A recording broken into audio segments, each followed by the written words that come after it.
Assalamualaikum warahmatullahi wabarakatuh. Halo, kembali lagi dengan saya Dewan Kaisar. Di video kali ini saya akan menjelaskan tentang apa itu tunanetra, terus penyebabnya dari mana, karakteristiknya apa, dan sebagainya. Untuk yang sudah tahu tunanetra itu apa, bisa dikomen di bawah ini. Dan kalau misalnya belum tahu, kita simak video ini. Sebelumnya saya perkenalkan diri. Nama saya Dewan Kaisar, NPM 1610631071, Prodi PJKR kelas 6F. Ya, mari kita langsung ke video ya. Selanjutnya, tunanetra sendiri ada yang bisa ya ada beberapa penjelasan dari para ahli tentang tunanetra. Yang pertama itu dari Hallahan, P. Daniel, dan Kaufman, M. James, 2009, 380. Menjelaskan bahwa tunanetra buta merupakan orang yang mempunyai ketajaman melihat 20/200. Maksudnya, penyandang hanya dapat melihat objek pada jarak 20 kaki atau 6 meter.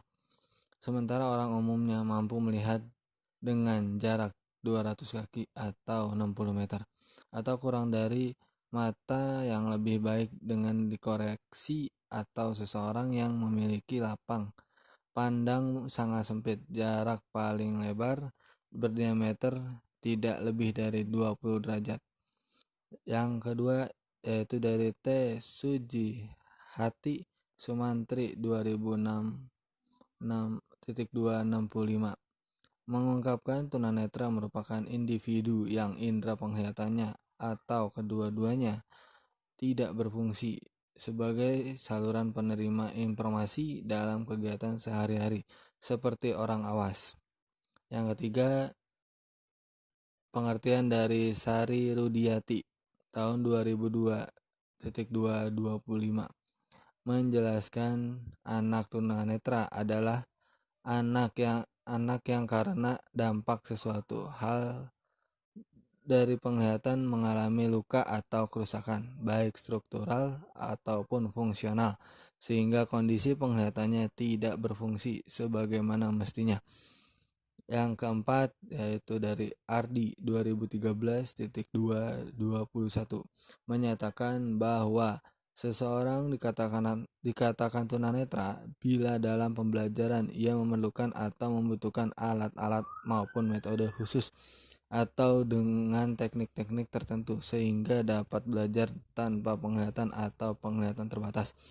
Yang kelima yaitu dari Hartman dalam Anastasia Wijayanti itu mengatakan bahwa tunanetra adalah seseorang anak yang tidak dapat menggunakan penglihatannya. Oleh sebab itu, ia bergantung pada indera lainnya seperti pendengaran ataupun peradaban. Maksudnya perabaan. Jadi bisa disimpulkan di sini adalah tunanetra adalah istilah umum yang digunakan untuk kondisi seseorang yang mengalami gangguan atau hambatan dalam indera penglihatannya. Berdasarkan tingkat gangguannya, tunanetra dibagi dua, yaitu buta total atau total blind dan yang masih mempunyai sisa penglihatan atau biasa disebut low vision. Alat bantu untuk mobilitasnya bagi tunanetra dengan menggunakan tongkat khusus yaitu berwarna putih dengan ada garis merah horizontal. Akibat hilang atau berkurangnya fungsi indera penglihatannya, maka tunanetra berusaha memaksimalkan fungsi indera-indera yang lainnya untuk mendapatkan informasi ataupun pembelajaran. yaitu dari indera perabaan, penciuman, pendengaran, dan lain sebagainya, sehingga tidak sedikit penyandang tunanetra yang memiliki kemampuan luar biasa, misalnya di bidang musik atau ilmu pengetahuan. Nah, dari klasifikasi untuk tunanetra yang pertama berdasarkan waktu terjadinya ketunanetraan, yaitu 1. Tunanetra sebelum dan sejak lahir. 2. Tunanetra setelah lahir dan atau pada usia kecil. 3. Tunanetra pada usia sekolah atau pada masa remaja. 4. Tunanetra pada usia dewasa. 5. Tunanetra dalam usia lanjut. Terus berdasarkan kemampuan daya penglihatan. Yang pertama yaitu tunanetra ringan, yang kedua tunanetra setengah berat, yang ketiga tunanetra berat. Dan yang terakhir itu berdasarkan kelainan-kelainan pada mata. Yang pertama yaitu miopia, adalah penglihatan jarak dekat bayangan tidak terfokus dan jatuh di belakang retina. Yang kedua, hyperopia adalah penglihatan jarak jauh, bayangan tidak terfokus dan jatuh di depan retina. Yang ketiga, astigmatisme adalah penyimpangan atau penglihatan kabur yang disebabkan karena ketidakberesan pada kornea mata. Nah, penyebab dari tunanetra yaitu ada 2, yaitu prenatal. Prenatal itu faktor penyebab ketunanetraan pada masa prenatal sangat erat hubungannya dengan masalah keturunan dan pertumbuhan seorang anak dalam kandungan. Yang kedua yaitu postnatal. Postnatal itu faktor penyebab ketunanetraan yang terjadi pada masa postnatal dapat terjadi sejak atau setelah bayi lahir, antara lain kerusakan pada mata atau saraf mata pada waktu persalinan hamil, ibu menderita penyakit gonorrhoe, penyakit mata lain yang menyebabkan ketunanetraan seperti trauma dan akibat kecelakaan. Yang karakteristiknya dari tunanetra yaitu yang pertama fisik. Keadaan fisik anak tunanetra tidak berbeda dengan anak sebaya lainnya. Perbedaan nyata diantaranya mereka hanya hanya terdapat pada organ penglihatannya, yaitu tidak bisa melihat atau buta. Gejala tunanetra yang dapat diamati dari segi fisik antara lain mata juling, sering berkedip, menyipitkan mata, kelopak mata merah, gerakan mata tak beraturan dan cepat, mata selalu berair, dan sebagainya. Yang kedua, perilaku.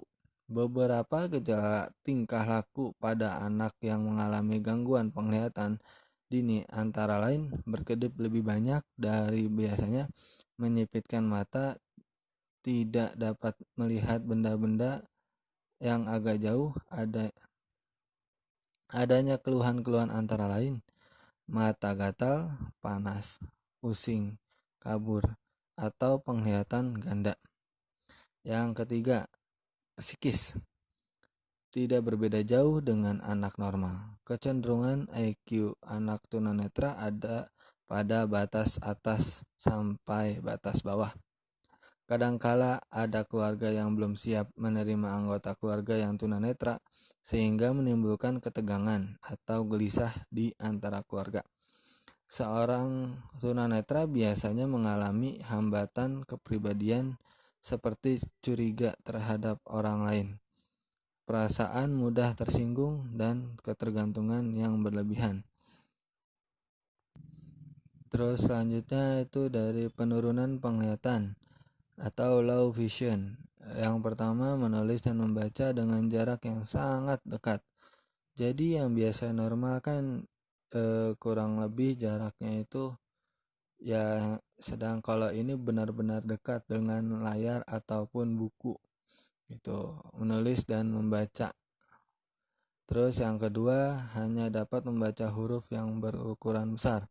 Jadi dia bisa melihat dari tidak terlalu jauh itu ukurannya besar, ataupun yang dekat saja, didekatkan saja itu bisa cuman berukuran yang besar saja, kayak misalnya huruf kapital A sampai Z-nya saja, itu satu huruf saja. Yang ketiga, memicingkan mata atau mengurutkan kening, terutama di cahaya terang atau saat mencoba melihat sesuatu. Prinsip yang harus diperhatikan dalam memberikan pengerjaan kepada individu tunanetra adalah media yang digunakan harus bersifat taktual dan bersuara. Contohnya adalah penggunaan tulisan braille, gambar timbul, benda model, dan benda nyata. Sedangkan media yang bersuara adalah tape recorder dan peranti lunak JAWS. Dan salah satu olahraga atau permainan yang bisa dimainkan oleh tunanetra yaitu goalball.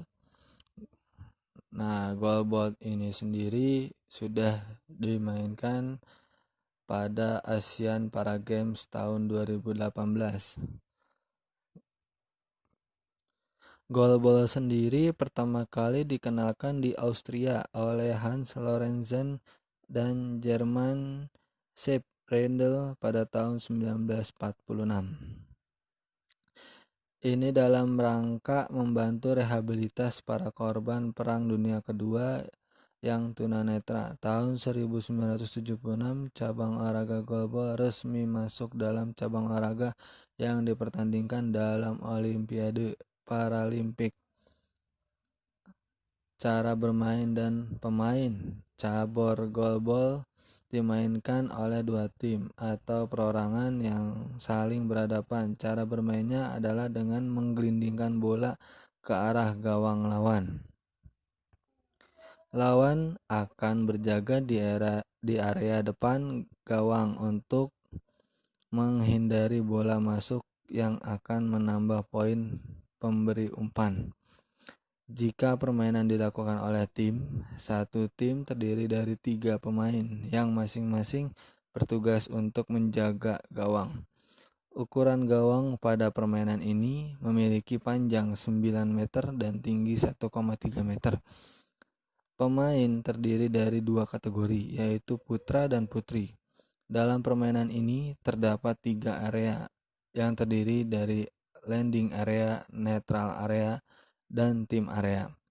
Landing area merupakan daerah yang berada di depan garis gawang, sedangkan neutral area berada di tengah lapangan, dan tim area merupakan daerah gawang. Pemain yang akan melempar servis ke arah gawang lawan harus mengenai landing area. Waktu permainan, goalball dimainkan dalam 2x12 menit dengan pergantian pemain sebanyak 3 kali setiap tim. Aturan permainnya dikarenakan pemain hanya mengandalkan indera pendengaran, maka penonton atau siapapun yang berada di sekitar arena pertandingan tidak diperbolehkan untuk mengeluarkan suara atau berteriak selama pertandingan berlangsung. Bahkan ketika ada gangguan suara, pertandingan bisa dihentikan terlebih dahulu agar pemain lebih fokus. Permainan akan dimulai ketika wasit berteriak play. Sementara itu, ketika permainan mencetak gol, maka wasit akan bersiul sebanyak 2 kali untuk menandakan perolehan poin.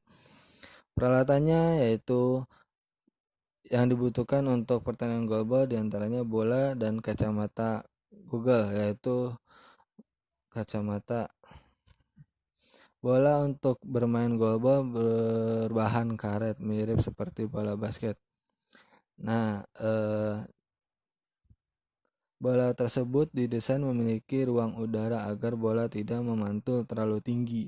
Selain bola, para pemain juga harus menggunakan kacamata Google yang sudah digelapkan.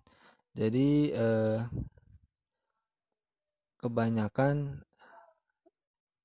pakai kacamata Google yang digelapkan. Jadi ada yang anak normal bisa juga memainkannya ya dengan menggunakan kacamata Google yang memang digelapkan. Terus hal itu juga mencegah terjadinya pantulan bola ke arah mata. Penghitungan skor tim dengan perolehan gol terbanyak dalam batas waktu permainan 2x12 menit yang akan menjadi pemenang. Jadi itulah penjelasan singkat yang bisa saya sampaikan.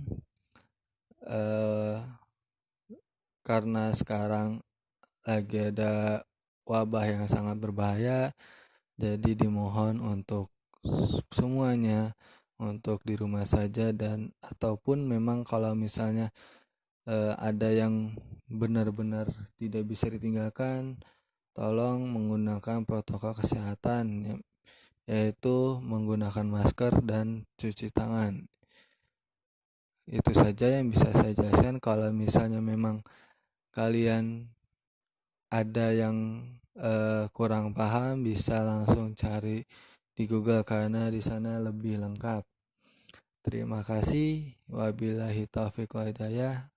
Oh iya, satu lagi, jangan lupa like, share, komen, dan pastinya jangan lupa subscribe ya.